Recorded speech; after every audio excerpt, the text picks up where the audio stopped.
नमस्कार मंडळी, पुन्हा एकदा आपल्या नवीन एका व्हिडिओमध्ये तुम्हा सगळ्यांचं खूप खूप मनापासून स्वागत करते। तर आज आपण बनवणार आहोत पारंपरिक पद्धतीने कडाकणी आणि त्यासोबतच भरपूर असे देवीचे अलंकार सुद्धा दाखवणार आहे मी। आता इथे बनवायला म्हणाल तर अतिशय साधी सोपी पद्धत आहे ना। इथे आपण साखर वापरणार ना मैदा वापरणार ना आपण इथे रवा वापरणार। अगदी घरात उपलब्ध असणाऱ्या अगदी कमी साहित्यांमध्ये सुंदर असे कुरकुरीत कडाकणी बनवतोय। त्यासाठी आपल्याला साहित्य बघूयात काय लागणार आणि सुरुवात करूयात। तर पदार्थाचं प्रमाण सुद्धा अचूक दिलेलं आहे, त्यामुळे रेसिपी तर जबरदस्त बनणार आहे। तर पहा, सुरुवातीला आपल्याला इथे पाऊण कप गूळ घ्यायचा आहे। आता तुम्हाला अजून थोडंसं गोड आवडत असेल तर तुम्ही इथे 1 कप गूळ घेतला तरीही चालेल। 1 कप गूळ घेतला की आपल्याला त्याच्यामध्ये अर्धा कप पाणी घालायचं आहे आणि आपल्याला तो छान असं पहा त्याचा फक्त गूळ आपल्याला पाण्यामध्ये विरघळून घ्यायचा आहे। गॅसवरती ठेवून दिलं। आता पुढे इकडे बघा, चाळणीमध्ये आपल्याला 2 कप गव्हाचं पीठ घालायचं आहे, अर्धा कप बेसन घातलेलं आहे, चवीनुसार मीठ घालायचं आणि तडका पॅनमध्ये तुम्हाला मी दाखवलं तर आपल्याला पोहा खाण्याचे जे चम्मच असतात तर ते 4 चम्मच आपल्याला इथे तेल घालायचं आहे, जे आपण भाजीसाठी वापरतो तेच घातलेलं आहे। कडकडीत गरम करून घ्यायचं। त्या अगोदर वेलची पावडर 1 चमचाभर घालायची आणि सोबतच त्याच्यामध्ये खसखस 1 चमचाभर घातलेली आहे। तुम्ही इथे तीळसुद्धा वापरू शकता किंवा मग बडीशेप असेल तर बडीशेपसुद्धा थोडीशी कुटून छान अशी मिक्सरमधून फिरवून घेऊन तीसुद्धा 1 चमचाभर वापरू शकतात। तर अशा पद्धतीनं छान मिक्स करून घ्यायचं। कडकडीत तेलाचं मोहन याच्यावरती घालून घ्यायचं। तर याच्याने काय होतं, आपली जी कडाकणी आहे ती अतिशय खुसखुशीत छान अगदी कुरकुरीत बनते। अजिबात आपल्याला याच्यामध्ये रवा वगैरे घालण्याची गरज नाही किंवा मैदासुद्धा घालायची गरज नाही।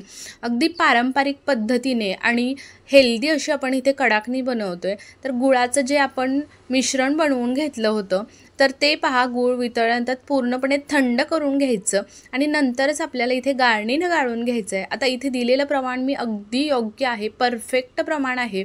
आता पहा, इथे अगदी सगळं आपण इथे गुळवणी घालून घेतली आहे पिठामध्ये। आता इथे थोडंसं जर आपल्याला पिठाच्या क्वांटिटीवरती किंवा क्वालिटीवरती आपल्या बऱ्यापैकी याचा लूजपणा अवलंबून असतो, तर इथे थोडंसं लूज, अगदी थोडंसं आहे। त्याच्यामुळे मी पोहा खाण्याचे 2 चम्मच इथे गव्हाचं पीठ घातलेलं आहे। थोडंसं लूज जर वाटलंच तुम्हाला, गुळवणी आपली जास्त झाली असेल तर बऱ्यापैकी इथे तुम्ही गव्हाचं पीठ ॲड करू शकता। तर अशा पद्धतीनं छान गोळा मळून घेतला। जास्तसुद्धा लूज ठेवायचा नाही आणि जास्त घट्ट नाही। तर अशा पद्धतीनं पहा, आपल्याला गोळा एक 20 मिनिटासाठी छान असा मळून ठेवून द्यायचा आहे। नंतर अशा पद्धतीनं छान गोळे करून घेतले 2 आणि पहा, अशा पद्धतीनं आपल्याला छान असे चेचून घ्यायचे आहेत, जेणेकरून अजून छान मऊ होतं पीठ।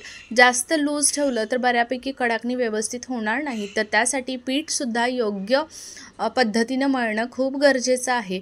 तर अशा पद्धतीनं आपल्याला पीठ मळून घेतल्यानंतर छान चेचून घ्यायचं आहे आणि अशा प्रकारे रोल करून घ्यायचं आहे, जेणेकरून आपल्याला याचे गोळे बनवता येतील पटापट। तर सुरीने कट करून एकसारख्या आकारामध्ये छान असे गोळे करून घेतले। आता हे गोळे आपल्याला साईडला ठेवून द्यायचे आहेत आणि पहा, एकसारख्या आकारावरती तयारसुद्धा झालेत गोळे। आता एक त्याच्यातील गोळा काढून घ्यायचा, छान असं मस्त पुरीच्या आकारामध्ये लाटून घ्यायचा। आता जर तुम्हाला थोडंसं मोठं करायचं असेल तर तुम्ही इथे साईज थोडीशी वाढवू शकता।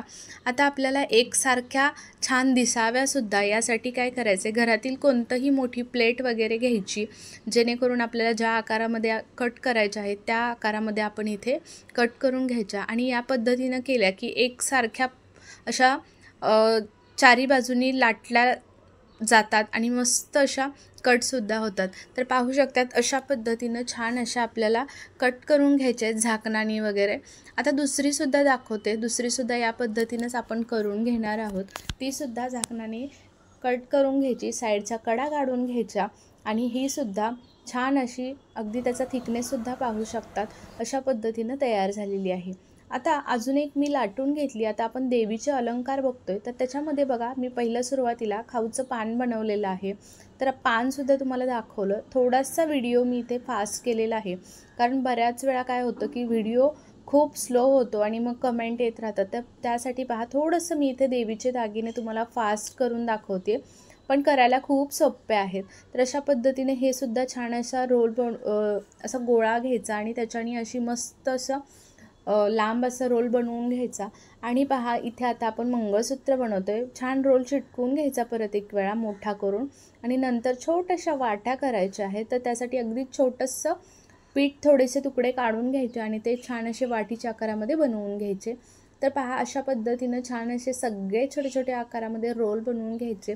आता इथे आपण कानातलं बनवतोय, तर अशा पद्धतीनं छान असं कानातलं सुद्धा बनवून घेतोय. अशा पद्धतीनं 2 बनवून घेतले. मंगळसूत्र झालं, खाऊचं पान झालेलं आहे. आता परत एक वेळा आपण हे छान असं याचं जोडवी बनवून घेतोय. आता पहा छान अशा छोट्या छोट्या ह्याच्यामध्ये 4 जोडव्या बनवून घ्यायच्या. तर सर्व देवीचे दागिने आपण जितके मला जमतील तितके मी तुमच्याशी शेअर करते. तुम्हीसुद्धा नक्की हे देवीचे दागिने बनवा. तर इथे आता 4 जोडव्या आपण करून घेतलेल्या आहेत. आता राहिलेलं सुद्धा आपण करून घेतो. तर त्यामध्ये आपण आता घेणार आहोत ते म्हणजे वेणी बनवून घेणार आहोत. तर त्यासाठी काय करायचं आहे पहा, अशा पद्धतीनं 3 छान असे बनवून घ्यायचे रोल आणि नंतर आपल्याला काय करायचं आहे, जशी आपण आपल्या केसांची वेणी घालतो अगदी त्याच पद्धतीने तिन्ही ह्याच्यापासून आपल्याला वेणी घालून घ्यायची आहे. तर अशा पद्धतीनं वेणी घालून घ्यायची. मस्त अशी वेणी तयार झालेली आहे. काय शेवटचं टोक असेल तर ते काढून घ्यायचं आणि छान तिकडेसुद्धा गाठ मारून घ्यायची मस्त. आता आपण इथे बांगड्या बनवतोय. तर देवीसाठी 2 बांगड्या इथे बनवलेल्या आहेत. आता आपण लास्टचं बनवतोय ते म्हणजे फणी बनवतोय. तर त्यासाठी सुद्धा आपल्याला काय करायचं आहे, गोल आकारामध्ये छान अशी पुरीच्या आकारामध्ये लाटून घ्यायचं. नंतर त्याचा असा आयताकार बनवून घ्यायचा आणि आयत बनवून घेतल्यानंतर एका साईडनी छान अशा याला आपल्या कोरणं असतं करंजीचं त्याच्याने छान असा आकार देऊन घ्यायचा. मस्त दिसतात. तर अशा पद्धतीने आपण सर्व दागिने बनवून घेतले आणि इथे पाहू शकतात आपण इथे सर्व कडाकणीसुद्धा एकसारख्या बनवून घेतलेल्या आहेत. एकावर एक ठेवलेल्या आहेत तरीसुद्धा अजिबात चिकटलेल्या नाहीत किंवा पीठ लावूनसुद्धा आपण लाटलेलं नाही. एवढं सुरेख पीठ तयार झालेलं आहे. त्या पद्धतीनंच कडाकणीसुद्धा आपली सुरेख तयार झालेली आहे. सुरुवातीलासुद्धा तुम्ही आवाज ऐकला. आवाज ऐकून तुम्हाला अंदाज तर आलाच असेल. कडकडीत गरम करून घ्यायचं तेल आणि नंतर गॅसची फ्लेम आपल्याला लो टू मीडियम ठेवायची आहे आणि लो टू मीडियम फ्लेमवरतीच आपल्याला ही कडाकणी तळून घ्यायची आहे. जास्त तुम्ही मीडियम टू हाय फ्लेमवरती जर तळली तर जास्त गडद रंग येऊ शकतो आणि मग ते करपून जाऊ शकते. कारण ह्याच्यामध्ये आपण गूळ वापरलेला आहे. बऱ्यापैकी कोणत्याही पदार्थामध्ये गूळ वापरला तर आपण लो टू मीडियम फ्लेमवरतीच पदार्थ तळून घ्यावा, नाहीतर मग जास्त करपून जातो किंवा मग काळा दिसू शकतो. तर अशा पद्धतीनं पाहू शकतात मस्त असे आपले इथे कडाकणी बनवून तयार झालेली आहे. आता जर तुम्हाला अशा पद्धतीने कडाकणी जर वरती असे कसे फोड आले तर तशा पद्धतीनं जर फुगवायची नसेल तर तुम्ही त्याच्यावरती फोर्कनी थोडंसं असं होल बनवून घेऊ शकता, जेणेकरून कडाकणी आपली फुगली जाणार नाही. तर मला असंच आवडतं म्हणून मी अशाच पद्धतीने बनवलेली आहे. तरीसुद्धा आवाज तुम्ही ऐकला सुरुवातीला. खूप छान कुरकुरीत अगदी खुसखुशीत कडाकणी तयार होते. आता आपण देवीचे दागिनेसुद्धा याच पद्धतीनं तळून घेणार आहोत. आता सर्व दागिने तळून घेऊन नंतर आपण ते काढून घेऊया. आता बऱ्यापैकी इथे आपण वेणी तळून नाही घेतली, बाकीचे सर्व काही तळून घेतलेलं आहे. तर मंगळसूत्र आणि वेणी आपली राहिलेली आहे तर ती आपण तळून घेऊयात. तर इथे पहा सुरुवातीला वेणी घालूया आणि त्याच्यानंतर मंगळसूत्रसुद्धा त्याच्यामध्येच आपण घालून छान असं तळून घेणार आहोत. तर इथे पाहू शकतात अशा पद्धतीनं तुम्हीसुद्धा हे देवीचे दागिने अतिशय सोपी रेसिपी आहे बनवायला आणि योग्य प्रमाण सांगितले त्याच्यामुळे अतिशय मस्त कुरकुरीत कडाकणी तयार होते. आणि घरात असलेलं साहित्य आपल्याला इथे अजिबात रवा मैदा याची कशाचीही गरज लागली नाही. किंवा जर तुम्हाला तेलाऐवजी तूप वापरायचं असेल तर तिथे तुम्ही आपण 4 चम्मच तेल वापरलेलं आहे. तर तिथे तुम्ही घट्ट तूप जे असतं तर ते 2 चम्मच वापरायचं आहे. जर वितळलेलं तूप असेल तर 4 चम्मच वापरू शकता. तर इथे पहा आता कुरकुरीत आपली कडाकणी मोडूनसुद्धा दाखवली. छान अशी मस्त आवाजसुद्धा ऐकला तुम्ही. एकदम कुरकुरीत झाली आहे. नक्की तुम्हीसुद्धा या पद्धतीनं अशी ही कडाकणी देवीसाठी बनवा, दागिनेसुद्धा बनवा.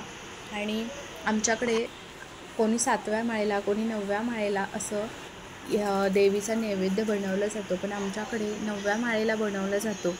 तर अशा पद्धतीनं वेगवेगळ्या भागामध्ये वेगवेगळ्या पद्धतीनं अशी प्रथा असते. तर तुमच्याकडे कोणत्या माळेला हा नैवेद्य घातला जातो देवीला, आणि खरंच हाच नैवेद्य असतो की अजून काही वेगळं असतं, ते तुम्ही माझ्याशी नक्की कमेंटमध्ये शेअर करू शकता. आणि रेसिपी आवडली असेल तर प्लीज व्हिडिओला एक लाईक, एक सबस्क्राईब जरूर करा. चॅनलवरती कोणी नवीन असेल, अजून सबस्क्राईब केलं नसेल तर नक्की चॅनलला सबस्क्राईब करून त्याच्या पुढील बेल आयकॉन प्रेस करा, म्हणजे माझे येणारे छान छान व्हिडिओ तुम्हाला रोज पाहायला भेटतील. आणि आशा करते आजची रेसिपी आवडली असेल. चला उद्या पुन्हा भेटू अशा छान रेसिपीसोबत. तोपर्यंत बाय बाय.